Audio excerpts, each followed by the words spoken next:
주님의 사랑이 여러분과 함께 하시기를 빕니다. 우리 주 예수 그리스도의 은혜와 평강이 우리의 삶에 가득하기를 소망합니다. 오늘의 말씀은 민수기 3장입니다.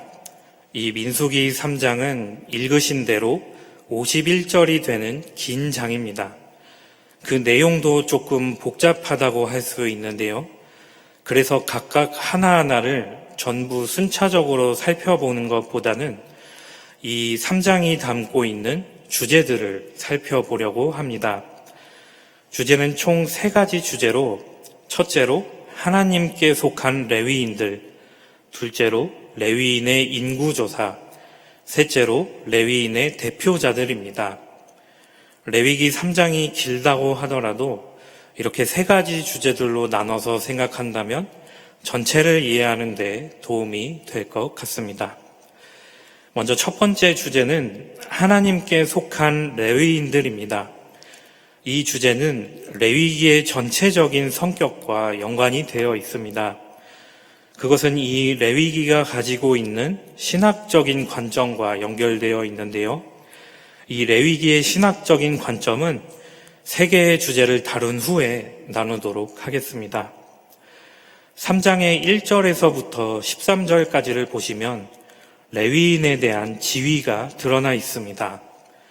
먼저 6절에서는 하나님께서 너는 레위 지파를 불러내어 그들을 제사장 아론 밑에 두고 그를 돕게 하여라 라고 말씀하십니다.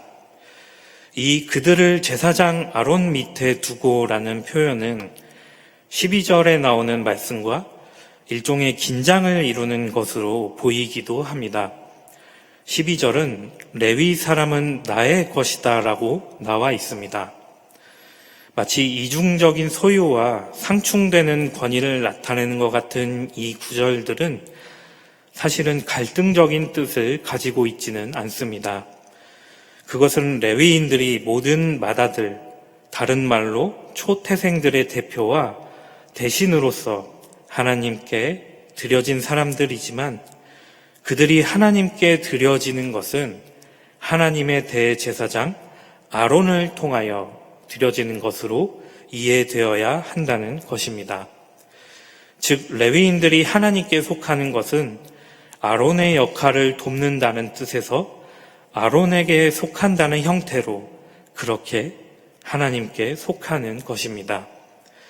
이 레위기는 계속해서 레위 지파에 대한 봉사직의 존엄성을 설명하고 있습니다. 그런 맥락에서 보면 레위인들은 하나님께 속한 사람들로서 특별하게 성별된 사람들이라고 할 수 있겠습니다.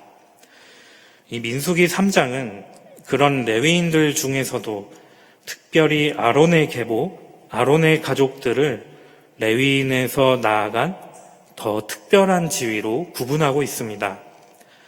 1절에서 4절까지의 내용을 보시면 1절에서 특히 주님께서 시내산에서 모세에게 말씀하시던 때에 아론과 모세에게 아들들이 있었다 이렇게 되어 있습니다.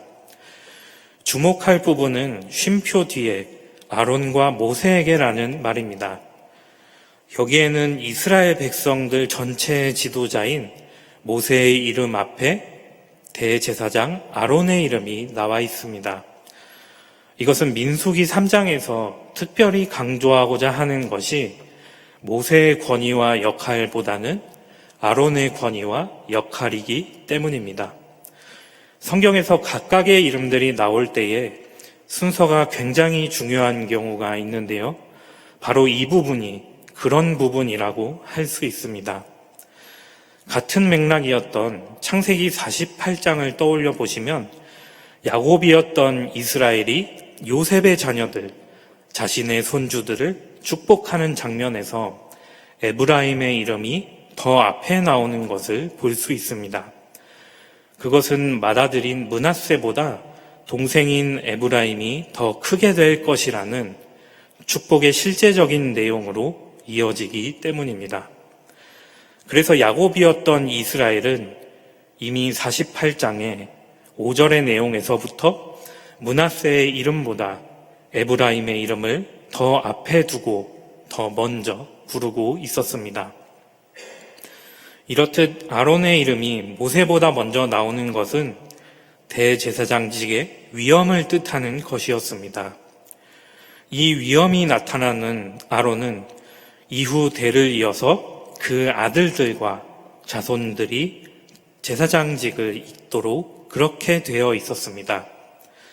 그런데 지난 레위기 10장에서 아론의 네 아들들 중에 첫째와 둘째, 여기에 또다시 나오는 나답과 아비후는 하나님께서 정하신 불이 아니라 4절의 표현과 같이 금지된 불을 담아서 향을 피워서 죽고 말았습니다. 다른 불, 다른 출처의 다른 목적이었던 불을 가져와서 하나님 앞에 태우고는 그 자리에서 불에 타서 죽게 되었습니다. 그래서 그들의 제사장직은 그대로 동생들에게 넘어가게 되었고 셋째와 넷째인 엘르아살과 이다말이 아론과 함께 제사장직을 수행하게 되었습니다. 3절을 보시면 그들은 기름 부어 거룩하게 구별된 사람들이라고 나와 있습니다.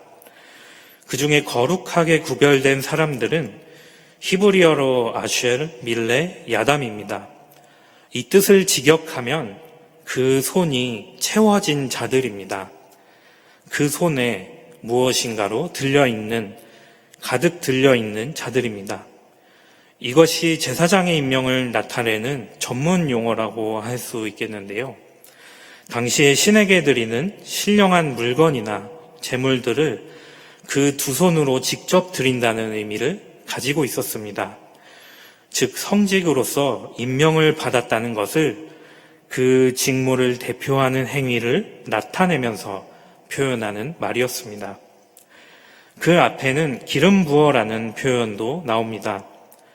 성경에서 기름을 붓는 행위는 잘 아시는 것처럼 결코 가볍게 행해지는 행위가 아니었습니다. 떠올려 보시면 성경 전체를 통틀어서 대표적으로는 세 종류의 사람들을 기름 부음을 통해서 임명했음을 생각할 수 있습니다. 지금 이곳에 나오는 제사장과 다윗으로 대표되는 왕들, 그리고 이사야와 같은 예언자들이었고 하나님께서 세우신 그 세 가지의 직책 중에서도 가장 오래된 역사와 가장 오래된 전통을 가지고 있는 역할이 지금 보고 계시는 하나님의 제사장이었습니다. 그렇게 손이 채워진 사람들, 거룩하게 구별된 사람들은 그 맡은 책무가 있었고 이제 또 그들을 도울 사람들이 필요했었습니다. 그 역할을 맡은 것은 하나님의 말씀에 따라 레위인들이었습니다. 레위인들은 9절의 말씀과 같이 제사장 아론과 그 아들들에게 맡겨진 사람들로서 하나님의 말씀대로 성막에서 봉사하는 사람이 되고 계속해서 그 역할을 맡아야 했습니다. 그 내용이 3장의 두 번째 주제인 레위인의 인구조사입니다. 이것에서 가장 눈에 띄는 것은 2주 전에 함께 나누셨던 레위기 1장과의 차이입니다. 먼저 지금 보시는 민수기 3장은 15절에 보면 태어난 지 한 달 넘은 남자를 모두 등록시켜라 라고 되어 있습니다. 반면에 민수기 1장은 3절에서 이스라엘 사람 가운데서 20살이 넘어 군대에 입대할 수 있는 남자들을 모두 각 부대별로 세어라 라고 되어 있습니다. 이것은 1장에서는 군대 용어로 가용한 병력, 그러니까 군인으로서 직접 싸울 수 있는 그 수를 조사하는 병적 조사의 의미를 가지고 있었던 조사와 그에 반해서 3장에서 이루어지는 이스라엘의 맞배, 이스라엘의 초태생들의 생명들을 대신하는 레위의 성직자들의 역할이 달랐기 때문이었습니다. 이러한 군인과 성직자의 의미를 생각한다면 이스라엘 남자들 중에 군인은 20살이 넘어야만 한 명의 역할을 하는 군인으로서 사용되고 인정되었지만 레위인들은 그 역할의 특별함 때문에 아주 어려서부터 레위인의 수요에 들어가면서도 그 역할을 교육받으며 성직자의 대우를 받았던 것으로 보입니다. 이러한 숫자의 조사는 3장의 끝부분에 나오는 속전과 연관되어 있습니다. 이때 세워진 레위지파 전체의 수는 22,000명입니다. 이스라엘 전체의 맞배의 수요는 그보다 273명이 더 많았습니다. 하나님께서는 그 많은 만큼 273명분의 이른바 속전을 아론과 그 아들들에게 주라고 명하셨습니다. 구체적인 속전의 계산은 그 차이만큼을 한 사람당 5세겔씩 해서 1365세겔로 하여서 그들에게 주는 것이었습니다. 이때의 5세겔은 기원전 2000년대 당시에 보통 노동자의 6개월분에 해당하는 임금이었습니다. 또 당시에 한 사람의 노예를 살 수 있었을 만큼의 그만한 가치의 재화였습니다. 그러니 결코 작은 돈이 아니었고 사람의 노동과 시간의 가치를 가늠해 볼 수 있을 만한 그런 돈이었습니다. 그렇게 모인 1365세겔이 한 사람이 벌어야 한다고 하면 약 136년간의 노동의 가치였습니다. 이것은 아마도 제사장직을 유지하는 데에 사용되었을 것으로 추측되고 있습니다. 그리고 학자들은 이 속전의 개념이 나중에 성전에 바쳐지는 성전에 내야 하는 세금으로 바뀐 것으로 보기도 합니다. 결국 여기에 나오는 이 속전은 하나님의 소유, 이스라엘 백성에게서 가장 가치 있는 첫째 생명들의 수를 세셔서 그것을 통하여 거두셨지만 다른 데에 쓰지 않으시고 다시 이스라엘 백성들을 이끌 제사장에게 주심으로써 결국 이스라엘 자신과 이스라엘의 신앙을 위해서 사용하신 그런 의미를 가지고 있는 것이었습니다. 이 레위인의 인구조사에서 한 가지 특이한 점은 구체적인 인구조사의 숫자들이 그 총 합계가 조금 다르다는 것입니다. 보시면 레위인은 총 3명의 이름을 토대로 그 자손의 수를 세는데요. 게르손과 고핫과 무라리입니다. 17절에 보시면 이들은 레위의 아들들로서 레위인의 수요를 세는 데에 구분하여 사용하는 이름들이었습니다.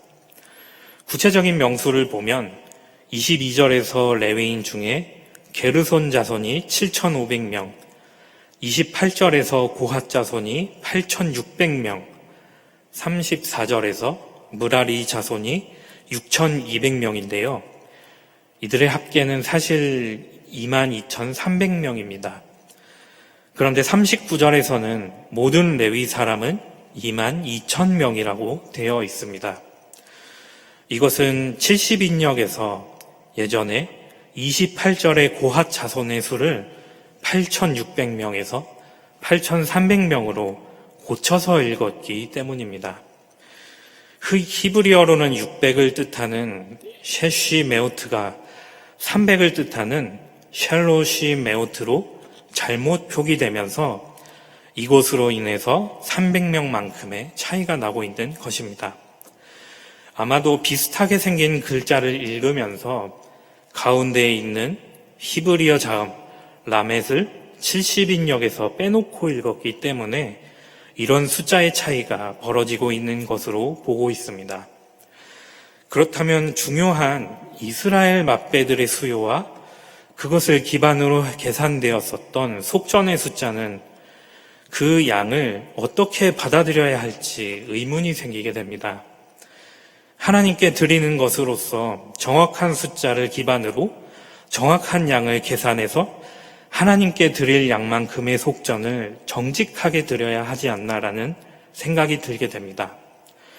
이것은 사실 이 레위기 3장의 초점이 어디를 향해 있느냐를 고려해야 하는 문제라고 할 수 있습니다. 이 레위기 3장은 처음부터 일관적으로 성별된 레위인들과 거룩하게 구별된 레위인들과 그들을 이끄는 아론의 제사장직의 존엄성에 대해서 강조하고 있었습니다.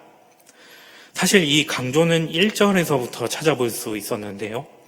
다시 1절을 또 보시면 아론과 모세에게 아들들이 있었다고 말씀하면서도 모세의 아들들은 말하지 않고 있습니다.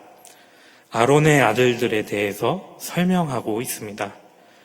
이것이 처음부터 이 3장의 역점이 아론과 그 아들들이 이끄는 제사장직과 그들을 돕는 역할의 레위인들, 그 권위와 존엄을 보여주는 데에 있다고 하겠습니다.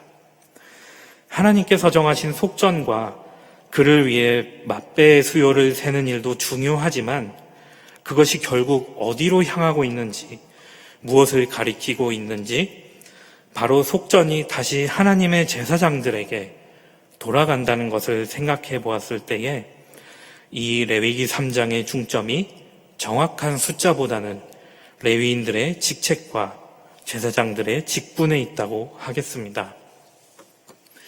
마지막 세 번째 주제는 레위인의 대표자들입니다. 이들에 대해 살펴보면 앞서 계속 보셨던 이름들, 곧 레위의 아들, 태어난 순서대로 게르손과 고핫과 므라리의 자손 가족들입니다. 이 부분을 21절에서 39절을 통해서 집중해서 보면 레위의 세 아들들의 자손 가족들에 대하여 4가지를 설명하고 있습니다.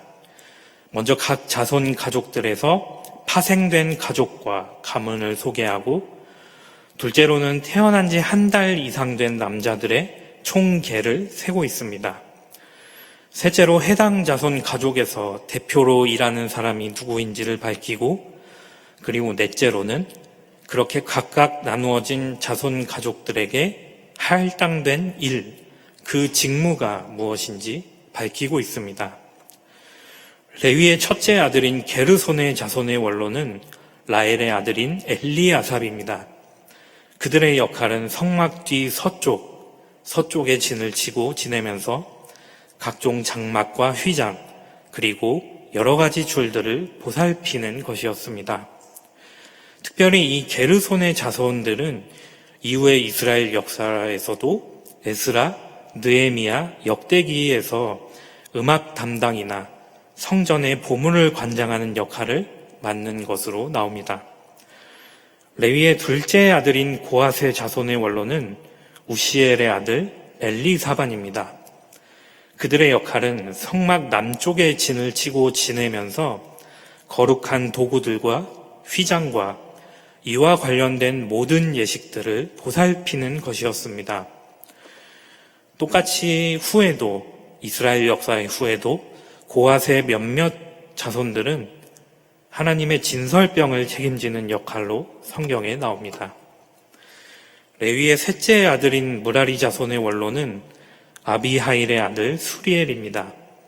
그들은 성막 북쪽에 진을 치면서 성막의 널빤지들과 기둥들과 받침과 같은 그러한 육중해 보이는 물건들을 보살피는 역할이었습니다. 이후에 에스라서에서 므라리 자손들은 성전 관리들이 되기 위하여 에스라와 동행한 것으로 나옵니다. 그렇다면 성막을 중심으로 할 때에 가장 중요한 남은 쪽, 동쪽은 모세와 아론과 아들들이 진을 치게 되어 있습니다. 가장 중요한 지도자인 모세와 아론, 그리고 그의 아들들이 회막의 정면, 곧 해가 뜨는 곳에 살면서 성소에서 직무를 맡게 되어 있었습니다. 출애굽기 6장에서 보셨던 대로 모세와 아론은 자신들도 고핫의 자손들이면서 레위 지파에 속했습니다.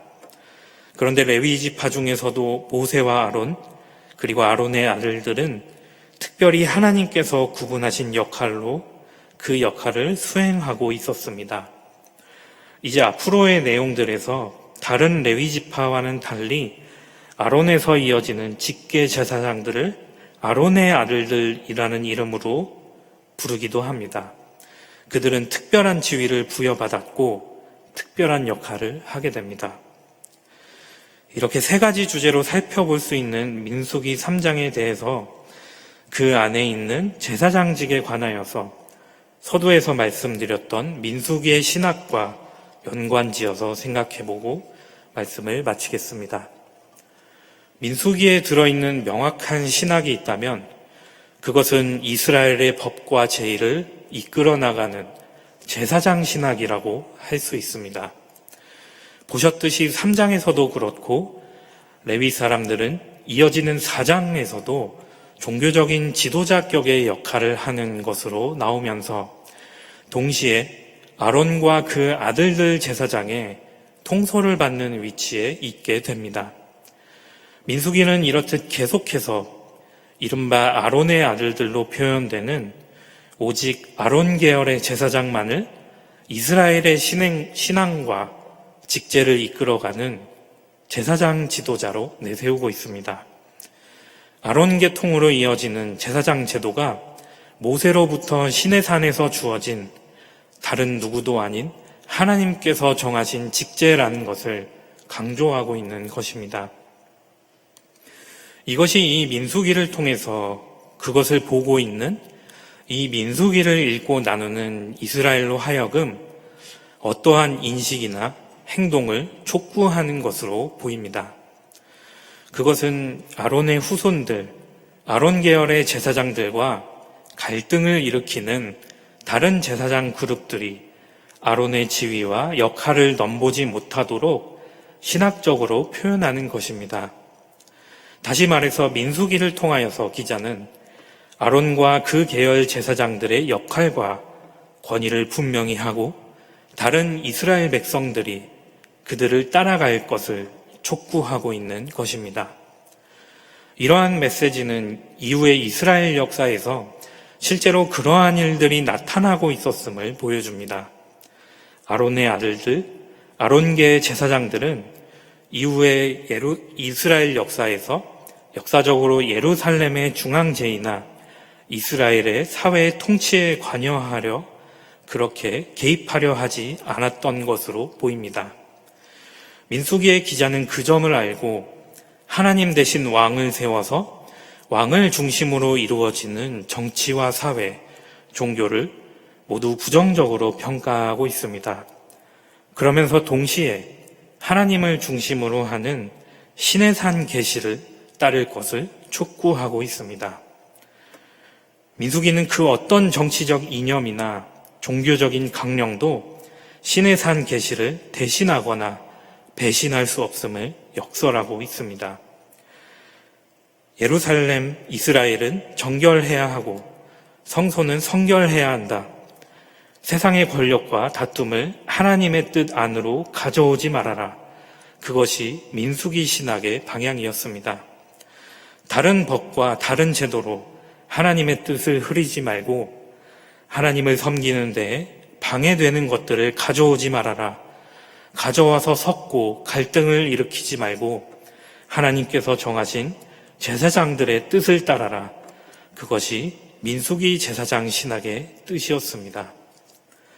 그렇다면 이러한 민수기의 방향 속에서 우리가 관심을 가져야 할 것은 우리가 민수기가 보여주는 방향대로 가기 원한다면 우리가 이 말씀을 통하여서 해야 할 것은 무엇일까요? 저는 그것이 오늘 3장을 통해서 우리가 볼 수 있는 레위인들의 역할이라고 믿습니다. 레위인들의 역할은 다른 것이 아니라 그것은 하나님의 장막과 기둥과 줄들과 널빤지와 이렇게 나열되고 열거되는 각종 기구들을 돌보고 보살피는 것이었습니다. 내가 속한 곳에서 내가 속한 자손 가족이 맡은 역할을 지금으로 이야기하면 나에게 주어진 삶 안에서 나의 역할을 충실하게 해내는 것이 레위인들의 역할이었습니다. 그것은 쉬워 보이지만 결코 쉬운 것이 아니었습니다. 성경에는 아주 짧게 단순하게 써 있지만 이 말씀을 생각해 보면 레위인들의 일은 힘들지 않은 일이 아니었습니다. 작게는 제사의 도구들부터 크게는 성막의 기둥과 밑받침까지 그들은 하나님 앞에서 무척이나 조심스럽게 다뤄야 하거나 아니면 여러 사람들이 달라붙어서 옮기고 움직여야 하는 육중한 물건들까지 그 모든 전부를 관리하고 돌봐야 했습니다. 그들의 임무는 말 그대로 노동이었습니다. 육체적이고 정신적인 노동입니다. 그러면서도 그것은 하나님께서 정하신 것이었기 때문에 내가 싫다고 하지 않을 수도 없었고 다른 이가 그것을 좋아한다고 대신할 수도 없는 일이었습니다. 그렇게 그 큰 성막과 회막의 아주 작은 것부터 아주 거대한 것들까지 모두 관리하고 돌보고 또 그 무더운 또 추운 광야를 옮겨 다니는 것, 그것이 그들이 하는 일이었습니다. 여러분, 우리가 3장을 되돌아보면 그들은 그렇게 하나님 앞에서 하나님께서 정하신 대로 일하고 수고했어도 성경에는 정작 그들의 이름이 잘 나와 있지 않습니다. 물론 다른 지파들보다는 그 이름들이 구체적으로 나와 있는 것 같기는 하지만 이 51절의 긴 3장 속에서도 그 이름이 쓰여 있는 것은 22,300명의 레윈 자손 중 22명 남짓입니다. 나머지 사람들은 기록되지 않아도 특별히 이름이 알려지지 않아도 하나님의 말씀대로 그저 묵묵히 하나님께서 맡기시는 일을 할 뿐이었습니다. 저는 이것이 오늘 민수기를 보는 우리가 해야 할 일이라고 믿습니다.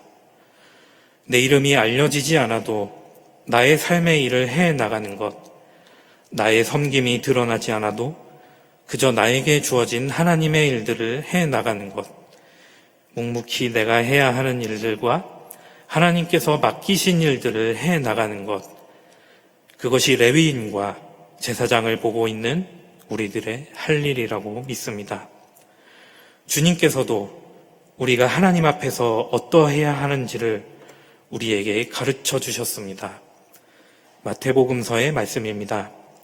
너희는 기도할 때에 위선자들처럼 하지 말아라. 그들은 사람들에게 보이려고 회당과 큰 길 모퉁이에 서서 기도하기를 좋아한다. 내가 진정으로 너희에게 말한다. 그들은 자기네 상을 이미 다 받았다. 주님의 말씀입니다. 위선자들처럼 하지 말아라. 사랑하는 여러분, 하나님 앞에서 조용히 함께 일하는 사람이 되시기를 바랍니다. 하나님 앞에서 묵묵히 나의 자리에서 일하는 사람이 되시길 바랍니다. 그때 나의 이름이 성경책에 나오지 않아도, 나의 행동이 알려지지 않아도, 나의 역할이 별로 눈에 띄지 않아도 하나님께서는 우리를 보시고 우리의 삶에 합당한 대로 주님의 은혜를 베풀어 주실 것입니다. 주님의 말씀과 같이 우리의 필요를 모두 다 아시는 하늘의 하나님께서 우리와 함께 하시면서 우리의 삶에 그 정의와 사랑으로 은혜를 채워주실 줄 믿습니다. 그때에 함께 하나님께 감사의 기도를 돌려드릴 수 있기를, 하나님께 찬양의 시로 하나님을 높여드릴 수 있기를 주님의 이름으로 소망합니다. 말씀을 생각하며 침묵으로 함께 기도하시겠습니다.